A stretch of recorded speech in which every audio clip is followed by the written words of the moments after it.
I remember the first day when they left.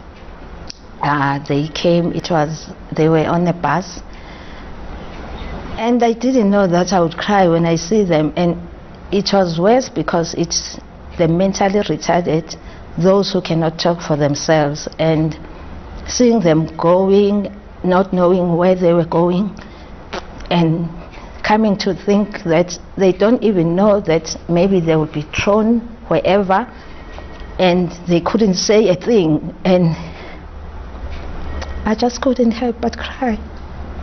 I'm sorry. Mandisa Giosa had been a social worker at Life Esidimeni's Waverley Care Centre for 8 years when the Gauteng Health Department decided to move 1,300 psychiatric patients from various centres to 27 unlicensed NGOs. Some of the patients she cared for had lived at the facility for 30 years.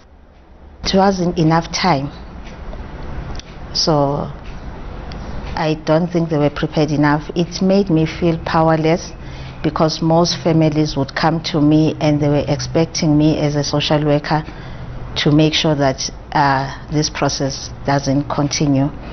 And I felt like a failure because I was supposed to be advocating for them, but yeah, I was powerless. Giyose and her colleagues, Sister Zanele Buthelezi and Waverley Hospital Manager Paul Mokoena, all confirm that staff asked for the right to inspect the NGO facilities that patients were to be transferred to. They were turned down. Buthelezi says staff cooperated with the move as best they could, but one specific memory just won't go away. Oh, there was an NGO that came with a bakkie, a dilapidated bakkie, to come and fetch the patients. So I refused because I told them that they cannot take patients in a bakkie because these are not animals, they are human beings. So I refused. I was deeply hurt. I was very deeply hurt because we have bonded with these patients. You know, we're like a family. Waverley Hospital Manager Paul Mokoena says many patients and their families wrongly believed that he and his team could stop the transfers and begged them to do so. Some said, you know what, if we go, let us go with our nurses because these are the people that we know and these are the people that we came to associate and be family to, you know.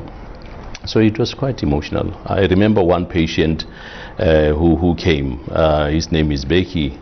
And he was crying actually when he came to our office that we shared with Zanele, and he said, please, can we stop this thing because that is the only place that he knew to be his home.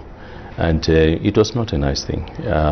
You know, you try to say to the patient, please, it will be okay, but we're not certain that it will be okay because we are also emotional about this whole thing.